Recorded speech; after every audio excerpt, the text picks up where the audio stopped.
All right, everyone. Good evening.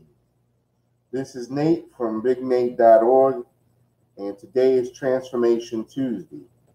And today we are going to talk about how to stop procrastinating. Now it should be very fun.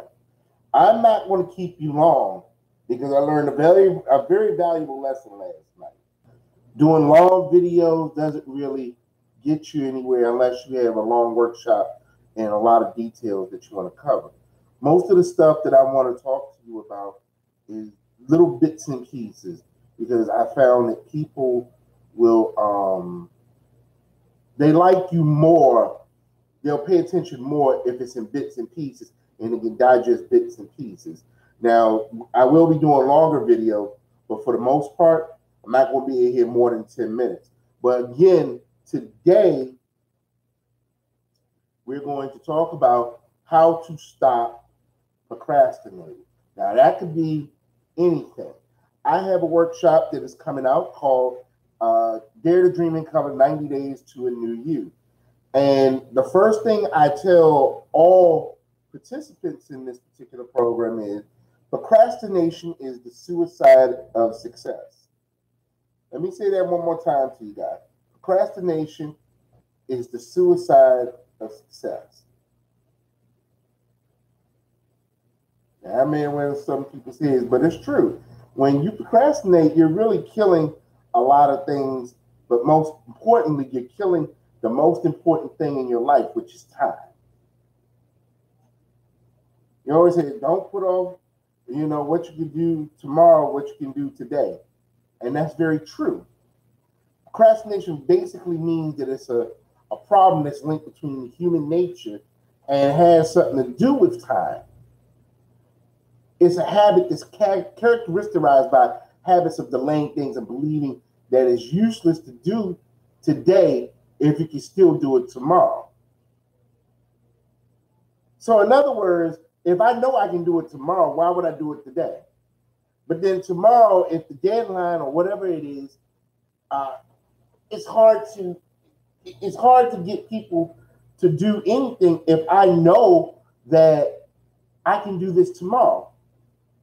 And then you keep pushing off until you inevitably are pressured into actually doing it. So a lot of procrastinators are on that belief that, I can put it off tomorrow or it's not important right now. And then things start to build up. And then finally you get all this pressure and then we work under pressure. But you can actually beat this habit. And the power actually lies in your hands and your hands only. So what we're going to do, we're going to come up with 5 steps to help you to end procrastination. If you don't have a pen and paper, you might want to get a pen and paper. But because I'm doing this live, you can find me on Instagram, BigNate.org. Big Nate TV is coming out very shortly. You can also find me at Instagram at BigNate.org, Facebook, BigNate.org, or you can look up The Great One. You can also find me on YouTube at BigNate.org, and for those that love Twitter, BigNate.org. So let's jump right up into this thing. So the first thing I'm going to ask, someone when they're procrastinating, are you interested or are you committed? So really we need to figure out what actually you're doing. Now, let me tell you something as a business owner, and that's my sole income. I don't work another job. I have to go out and hunt and kill to get the food to bring it back to the house. See, when you're at a job, you have a time frame that they tell you. As a business owner, you can do pretty much whatever you want.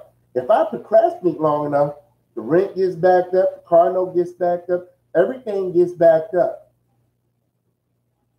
And when you are in a situation like that, that is the worst feeling in the world, that you have all of this pressure when you could have done something,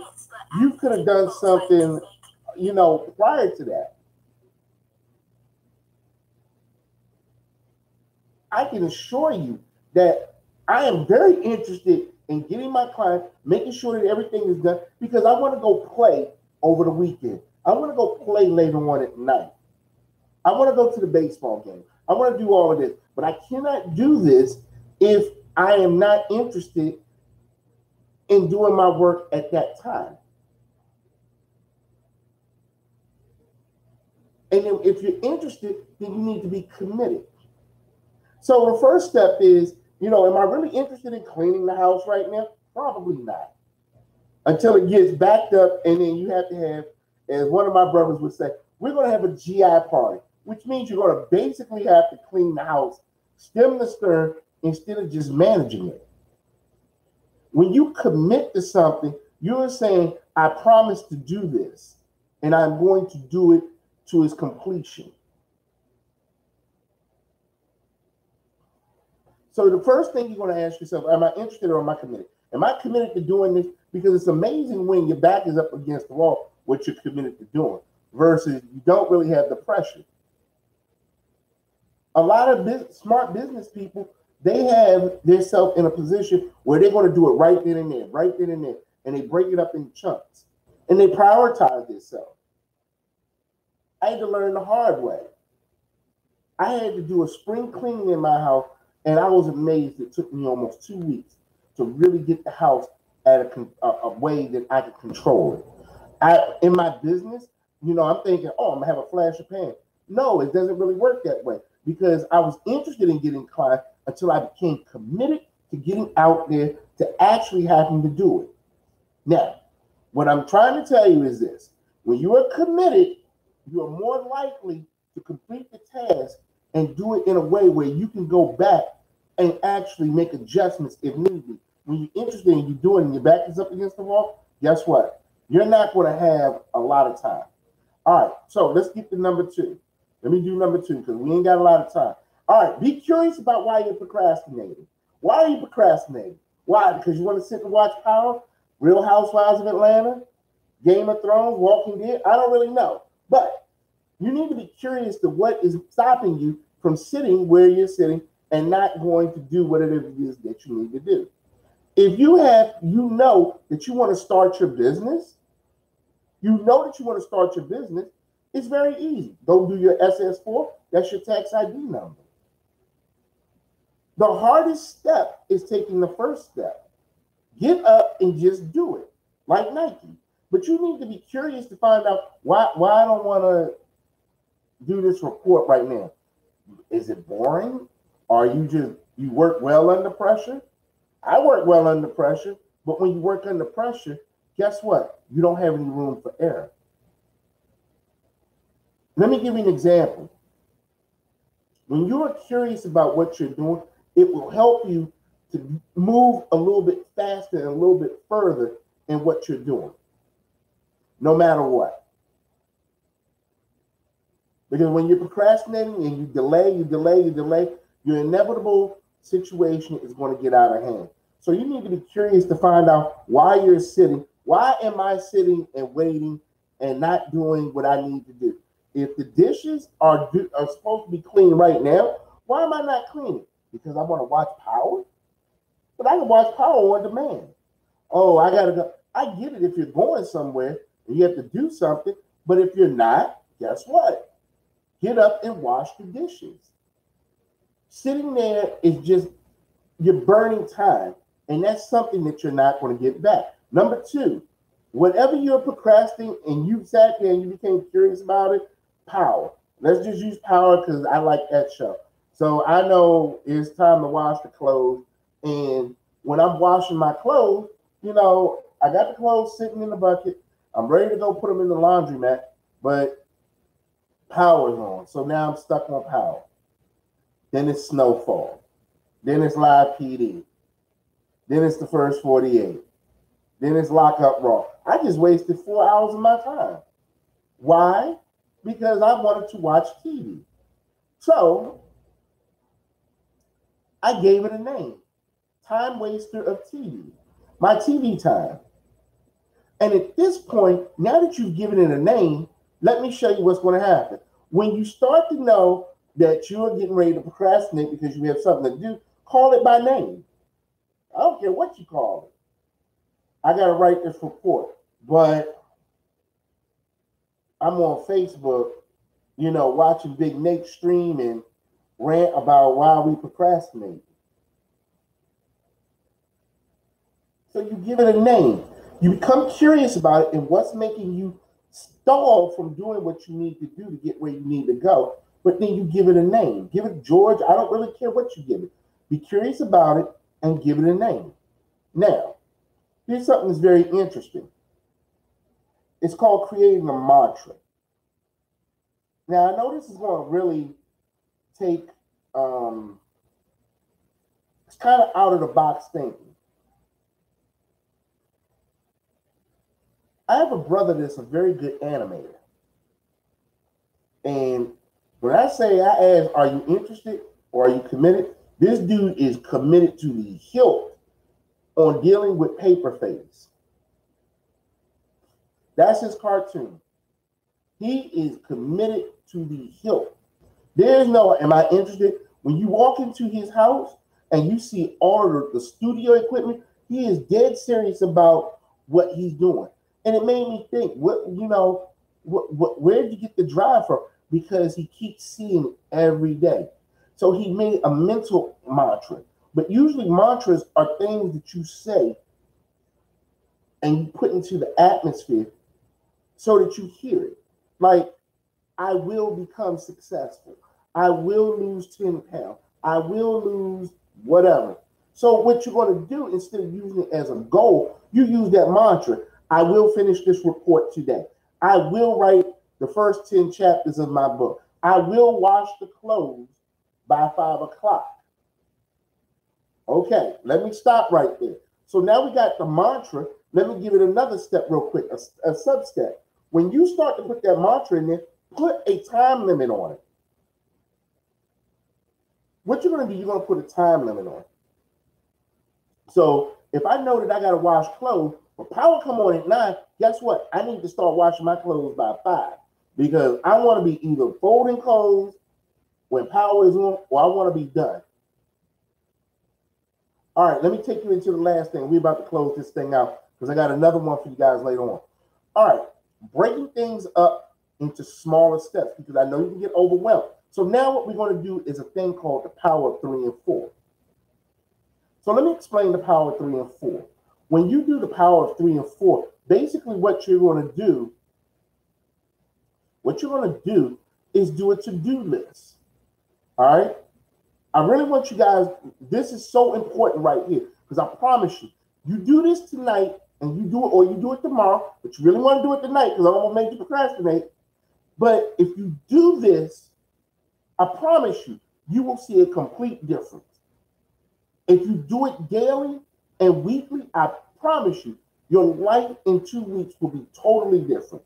So on Sunday, what I do, I write out everything that I need to do for the week. Everything. And then I prioritize it. What is important? What's not really important? Does this have a due date? Does it not have a due date? But at the end of the day, everything has to be done by Thursday. It has to be done Thursday by 5 o'clock. If not, of course, I'm not going to get written up, but I have to do these things by 5 o'clock. So let me explain the power of 3 and 4. So after you do, the first step is this. First step is write out everything like Sunday night or prior to the beginning of your week. Everything that you need to do. Pay the bills. Go wash clothes. I need to go work out. What days are you working out? I need to finish this report. I need to go do set up doctor's appointments. I don't really care what it is. You write out everything. When you write out everything, now what you're going to do before you go to bed on Monday, you're going to pull 3 to 4 things that you're going to do that Monday. And then you will do the steps again. You will prioritize it. And I usually say the thing that you hate to do the most or you really hate doing, whether it's called paying bills, do that first. Get it out of the way. Get it out of the way. It doesn't take long to pay bills. It doesn't take long to make a phone call and make a difficult phone call. Some things I don't really know. But whatever the thing that gives you the most heartburn, that's the first thing that you want to do. And then on Tuesday, now you're going to pull again. And then what you're going to do, the power 3 and 4. So let's just say, okay, I got to have steps 1, 2, 3, 4 done before 5 o'clock. Okay, now you've knocked it out by 12 o'clock. You're not out the safe zone yet. Guess what? Go back to your list, pull out one thing, and work on it. So now you're bringing what you have to do for the week down. So now you put a time frame on it. You got 5 o'clock. Okay, you knocked out 4 or 5 things. You've knocked out 4 or 5 things, and then what you're going to do, you're going to go the next day, and you're going to write out what you're supposed to do, and you will prioritize it. Now, for those that don't like to write things down, y'all got every type of app on your phone. Let me tell you, Google is your friend. If you have Google, you have Google Calendar. Drop whatever you need in the Google Calendar and put reminders. It needs to be done in an hour. It has a due date of say Wednesday at 3 o'clock when it's really due at 5. There is a thing called Keep. It's by Google. You can list out everything that you need to do, and then pull from that, drop it into your calendar, and then have a little alarm ring off when you're supposed to do whatever you're supposed to do. So I want you to use these apps. I want you to write the stuff out. Basically, you're going to write out a long list, what you got to do for the week, and then you're going to pull 3 or 4 items that you will do every day, and you'll put time frames on when they're supposed to be completed. See, it's all in the mind. It's all in the mind. Once you start to get into this mindset of I got to do it, and you change that whole anthropic attitude where, I'm going to wait until tomorrow, I'm going to put it off. Trust me, when you start to pull and you put things in order and put it in perspective, it will give you different things to do, and you will have a lot more fun, and you'll be surprised at how much more time you got, and then you can do other things.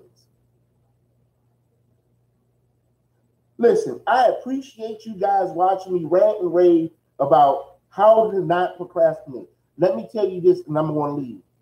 I procrastinated for 12 years at a job, and I didn't live my dream. I left. I just walked away. And I'll be quick to tell people, I didn't leave on the best term. I walked out. I left. I got tired because I did not like how they disrespected me. I lived off a year. I'm going into 18 months now of being a business owner. Here's the catch. The first 6 to 8 months, I procrastinated because I was worried about what people thought, and I was not organized. See, that's the other thing. You procrastinate because you're not organized. You're not organized in your thought. That's a whole different topic that we'll talk about. But for the most part, this is what I want you to do. When you write this stuff out, it gets you organized. It gives your priorities like meaning. So you don't have to run around like a chicken with his head cut off. And I promise you, when I finally had someone to sit down with me and say, look, you doing too much and you just kind of doing stuff off the seat of your pants, I had to say, you know what, you're right. And then here's the other thing about being organized and when you procrastinate. Last night, what happened was I procrastinated and I didn't want to do a video. I ended up doing it late, and I went over because I didn't really research it, and then I was freelancing, saying whatever I needed to say. It made sense. It was right on point. But at the end of the day, guess what? I put out quantity, but I did not put out quality. When you procrastinate, you put out quantity. You do not put out quality. I will use a wedding as an example because I have 2 friends that I love so dearly. I think that was so cool how he proposed to his fiance. When you're planning a wedding, you are proactive about what you need to do. But when we procrastinate, we become reactive. You understand? So what I want you guys to do is be proactive about what you're going to do. So tonight, write out everything that you need to do tomorrow. 3 or 4 things. That's it. That's all. Don't write a list with 10 things, because then you'll be overwhelmed, and guess what? You're not going to accomplish it. 3 to 4 things. 3 to 4. You do that, I promise you, in 2 weeks when we come back and we talk about goals, I promise you this. You're going to be like, you know what? I'm either interested or I'm committed. And hopefully you're committed to whatever you're going to do. Because I will leave you with this. If you could do one thing and not fail, one thing and one thing only and not fail, what would you do? Drop your comments below. I'm out of here. I got to get ready for the next one.